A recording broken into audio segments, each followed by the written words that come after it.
Hi, welcome back to Module 5 of our self-coaching stress management module. Module 5 is lifestyle, how your lifestyle can impact your life and living the boss life. When we say boss, great little acronym because we all love acronyms, beyond outside stress stimuli. We've talked a lot about stress isn't really what's happening outside us. It is more driven by the stories we're telling ourselves, the way we perceive things and the way we internalize things. The cool thing about that, even though it's hard to swallow, is that it gives us a tremendous amount of control and power there, where we can control our stress levels through adjusting the ways we think about things by not allowing ourselves to carry the stress with us. Many times we think stress is following us, and it's really that we're just dragging it around with us. And here, this short segment is designed to help give you some ideas and some awareness around ways to mitigate that in your life. And even I think to just add to that a little bit is that we also will know that we're stressed and we'll just try to swallow it down or push it away. And it's amazing how much energy it takes to swallow or push stress out of the way. Like, no, I'm okay right now. No, I'm okay right now. I'll just add it to the backpack. We'll just keep cramming it in. But it takes a ton of energy to do that. And it's almost better to go ahead, and we'll talk about this, but to really go ahead and acknowledge that it exists. And yes, I'm stressed, and this is why. This is the thing that's happening to me. And I can acknowledge that, but I can also step over here and I can do the things that I need to do to take care of myself. Is it in my control? Is it out of my control? Can I problem solve it, or should I cope with it, make a decision, and then do it anyway? You know, you can still focus on your life, still do the things that you need to do while acknowledging that the stress exists, but I'm not going to let it completely control not only how I throttle myself and my performance, but I'm not going to let it take over everything. I can see it. There's some things I can do to remedy, some I can't. Now let's dial in over here, and I think that can be helpful too. Great. My favorite analogy for that trying to compartmentalize or control stress, and it works for trauma too, is trying to hold a beach ball under the water. It takes so much energy. Yes. You're constantly aware of it. It's draining. Being able to manage it in a better way is far better for your overall quality of life. When we talk about being able to manage it better, one of the big things we look at, especially with healthcare providers and emergency responders, is as humans, we all have a negativity bias. We're always looking for the hazards that are out there because it's an evolutionary adaptation. Yeah. If you're skipping along a forest path, you don't see a daisy, big deal, you missed a flower. Right. You miss a rattlesnake, it could potentially have a lethal outcome. So we're all wired to look for the hazards in our environment, but our work trains all of us. Reinforces it. It does, to look for the negative and to think ahead, to predict, to catastrophize what could go wrong. And we're doing it in the job so that we can get ahead of it and so we can intervene. So whether you're a cop, a firefighter, a dispatcher, a nurse, a medic, all of us, a doctor, we're all trained to what could go wrong and how do I intervene. The problem is when that negativity bias is really honed in us and we get in a chronically stressed state, we can go to some really, really negative places where we don't have the capacity to deal with complexity like we talked about before. So we're more likely to perceive neutral stimuli, so say an innocuous comment, as a direct threat or as something that's offensive to us when it wasn't intended that way.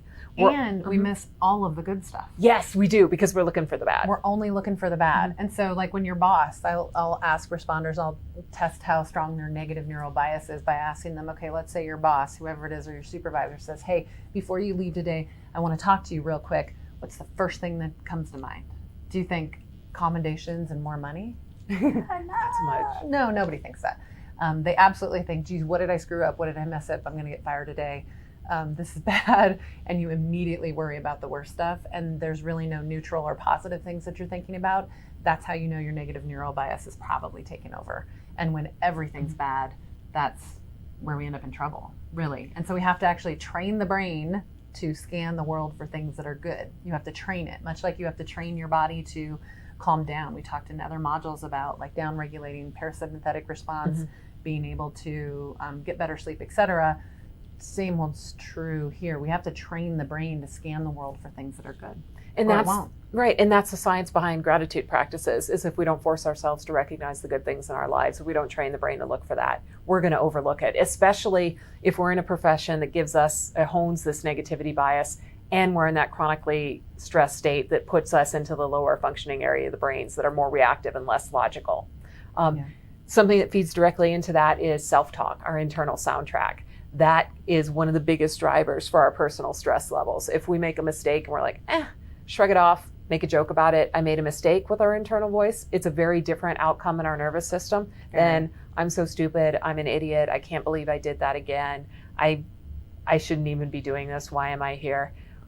That our thoughts feed our nervous system response all the time. Not to interrupt, but not only does it feed the nervous system response, but it's actually linked to chemical release. Mm-hmm. So anytime you say to yourself, oh God, I can't believe I screwed that up, or oh shit, or oh, I can't believe this, or you get really angry with yourself, like, man, you're an idiot, you're so stupid, you can't figure this out. When you do that, you are literally dumping. It's connected to an adrenaline dump. Your body's used to dumping adrenaline when you say, oh shit, or oh man, or oh no. And same too, when you start like, you should have done this better, it actually activates the aggression centers in the brain. So it's literally linked with more negative chemistry. So this is one of those situations where, kicking your own butt, probably not a good idea, especially when you're already high stress. You really have to pay attention to the things that you're saying to yourself. Otherwise, you're gonna overdo it. You're gonna blow it. Well, and I think from the healthcare professions and from the emergency response professions, a lot of our culture has told us traditionally that you need to criticize yourself before somebody else does. And we've glorified that. Worst critic. Yeah. That, okay, I am taking responsibility. I'm not going to let you hurt me. I'll hurt myself worse than you ever will. So exactly. Yeah. And when we get stressed, it just amplifies. That's our default practice. So being aware of what's going on between our ears and paying attention to how it's impacting us chemically and neurologically, huge thing. But again, we've got control over that. Mm-hmm. So this segment's about lifestyle changes. How can we make ourselves more resistant to the impacts of those outside stress stimuli? Easy things. When we look at basic human needs, and yes, we all have them. Yes, they're non-negotiable. And yes, we are all responsible for meeting our own basic human needs. That's just the way the world works. Play is a big one. It's not frivolous. It's not something that gets phased out over our teenage years. Having that sense of unstructured enjoyment with other people that we enjoy, that brings joy, that is fun. Play is huge for us. We need that to live a balanced and healthy. Letting down defenses, being with people that you trust so you can just be who you are. It's really important. Yep. Time in nature. Tons of research out there shows even as little as 20 minutes a day outside in nature. Not in asphalt, not on concrete, but in a garden. A little black room if you happen to be dispatched. Right, exactly. Don't go out into the hallway. Something that has greenery, whether it's trees, cactus, grass, sand, rocks, outdoor natural settings, is really restorative for the nervous system. It shows significant decreases in the cortisol and other hormones, stress-related hormones in the blood system, but also your heart rate and your blood pressure. Getting that on a daily basis, that incremental exposure can really help prevent the chronic cumulative stress impacts. And there are other ones too, like, simple, unplug. Unplug from social media, unplug from any media, and give yourself a little bit of a break from all of the negativity. And in fact, actually seek out things that are good. Mm-hmm. And it does take, I always tell people that, happiness isn't an automatic function. It's a manual operation. Oh, I like that. If you want to see things in a different way, if you want to find the good, you're probably going to have to look for it, especially anybody in emergency response work, frontline health workers. What comes to you isn't the happy people who are wearing the Life's Good t-shirt. It's all the tough stuff. And so, but we have to look for the things that are good. We have to look for the good humans that still exist and the great experiences. The happiest people in the world, from Harvard research, says that the happiest people in the world spend time with people, and they put all of their energy and all of their money into the creation of good memories, playing, unplugged from social media, etc. Those are the happiest people in the world, and we have got to give ourselves that. We've got to do that if we want if we want to change our stress and just basically all of the impacts that it's having on us. That management of lifestyle is just it's not optional.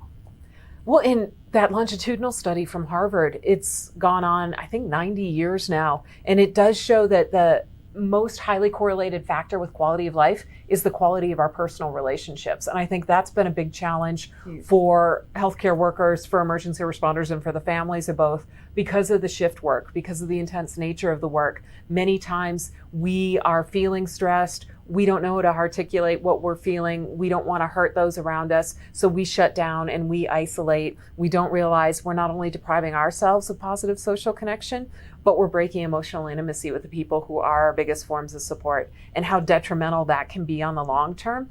That maintaining positive social connection is one of the best things we can do to manage our stress, to help give us perspective. And as much as we love to talk to other responders and other healthcare workers, we also need to talk to people who don't have this profession, because we need somebody who can check us when our worldview is a little off. And they will. Yeah, they will. Yeah. And really just reset our perspective of the world. We can become pretty jaded, become pretty negative. And I think COVID, left many incredibly isolated. I don't care what profession you were in, being able to have those conversations, closely share, debrief after, or just diffuse after a long day. A lot of that just got ruined. The weekends, the dinners with friends or neighbors, those got wiped off, the calendar. And I think those have had pretty detrimental effects too. And we've had to kind of work around it then. And I think finding ways to work around it is really critical too. Exactly. And I think for healthcare workers and for responders over the past year, not only were those opportunities wiped off, but oftentimes they were replaced with mandatory overtime, second jobs, other things that drove up the cumulative stress exposure and drove down the recovery time. So it's just something to be aware of. And again, it's not weakness. It's that sometimes in striving to do the best we can for our job, we forget that self-care is non-negotiable. If we want to keep operating at 100% all the time, we have to recharge our batteries, and it's essential. Yeah. There's other ways to hack this, essentially. Exercise. Jaime talked about in an earlier module that when we get that flood of stress hormones in our body, we have to process it through the muscles, through the joints, get it out through the digestive tract. Exercise is great for that, but that doesn't mean you have to go to the gym for an hour. You have to do a CrossFit workout. You have to run a marathon. Even getting outside just to walk, and you can do that in nature. So you're hitting two birds with one stone, with no so to speak. Social media, no phone, don't do any work things. Then you're hitting 3. And hiking's one of the things I love, and I've read a ton of stuff that talks about don't wear earbuds, don't listen to podcasts, don't listen to music while you're out hiking, because you're not getting the benefit of the time in nature and the solitude and the quiet. So look at ways that you can exercise to stretch and relax your body, to process those stress hormones without increasing your stress burden by running your heart rate up to maximum and staying there for a long amount of time. Breathing exercises we've talked about, tremendously beneficial, tremendously accessible. Unplugging. All of us, I think, have had the experience where if you keep your phone in your pocket or on your belt, you get those phantom vibrations where you think it's vibrating, but it's not. That's your nervous system responding to that technology. Shut it off. Put it away when you don't need it. Stop doom scrolling. I'm as guilty of it as anybody, that I'll just get in and an hour's gone by and I've just read things that pissed me off or made me sad. Not healthy. Journaling and logging. Writing down what's running through your head, your to-do list, running down what you're feeling. And staying away from, it doesn't have to be hearts and flowers and journaling, but if you've got stuff before you go to bed, it helps. It's a way of kind of offloading the stress, putting it down. You don't have to continue to stress yourself to remember it tomorrow or to go back and visit it. It can be really beneficial. But I think the other part that journaling does is it helps your brain process things in different ways, because when you write it down, you come back to it later, you revisit it, you read it, you reprocess it again. It helps with just additional processing too. So it's good for your brain to journal and write things down and then revisit it at a later time with maybe even different perspectives. Sometimes when we sleep on things, we get a little bit of REM, drip some of that chemistry off of it, you reread it the next day and you're like, oh, you know what? I don't know that I feel that strongly about it. Maybe it's more like this, and you're able to take better perspective. Awesome. Stretching is another lifestyle change. We talked about that. Good throughout the day to get rid of that chronic tension, to send a signal back to your brain that you're not under a stress or threat state. Doing it before you go to bed. Yoga Nidra, like we talked about in another module, fantastic to prep yourself for bed. Just stretching out where you're tight, where you're sore, where you're holding tension can tremendously improve your stress. And if you get into it on a regular basis, you're not that tense anymore. It helps. And any of these two lifestyle changes, if you want them to become more automatic, pick them, do them 21 days in a row, make it part of a psychological habit so that your body will then remind you that it's time to activate this thing that you typically do. So any of the stuff that you're pulling out of really any of these modules, pick a couple that will work for your lifestyle, that will work for you, do them for 21 days, and then just watch it continue to actually work. Right. It'll just work. Improving quality of sleep, and we've got a whole section on that we'll talk about, is huge for improving your stress management capacity. Daylight exposure, getting that high yellow-blue contrast in the morning and at night, so sunrise, sunset, is fantastic for re-regulating your circadian rhythm and helping your body work with you to sleep instead of against you. One other thing, lifestyle change that isn't talked about a lot, but it's really effective, is feeling a sense of awe and taking that moment to expose yourself to, expose yourself is probably not the right word, to expose yourself to something that just triggers that sense of awe, not just the thought, oh, I appreciate that, or that's cool, but you really get that chemical feeling in your chest. Man, that's neat. And you need to hold it. Yeah, exactly. So it's part of that retraining the brain with that negative neural bias and the positivity bias. It helps retrain the brain, and it gives you a moment to actually enjoy all of the good chemistry. As much as we spend time thinking and fretting over all the negative, we need to also make sure that we're inserting those moments. Right. It activates a lot of good stuff. And you have to be present to feel awe. It's not just something you get a glimpse of and you keep moving on. It can be sunrise, sunset, a mountain. Enjoy it can be it. looking at a baby. It can be a Puppy. Yeah, I know puppies, all the Most puppies. responders don't care for other humans sometimes. So puppies. Animals are where it's at. So Yeah. it can be animals. You know, it can be a flower. There are so many things, but just being there and being impressed and really feeling that chemical flood. Because again, those are the positive chemicals that are offsetting the toxic Oxytocin. stew we send to be. Oh, oxytocin, yeah. Kids. Yeah. Pay attention to your kids. The things that you love about them. When they're asleep, it's a good moment of awe. I look at my little boy's eyelashes. He's so cute. It's an awe moment. But there are lots of good ones. There are. Yeah. And again, choose what works for you. Yeah. And we'll talk a lot more about that in a resilience module. But find the things that really work for you, that aren't challenging to integrate into your life, and that you really feel the reward from. This will pay off over time. It's regulating chemistry. It is. I mean, the more you do this, the more you're regulating the machine. And we have to do that if we're going to counterbalance all of the negative chemical push. Exactly. So Yeah. thanks for joining us for this module.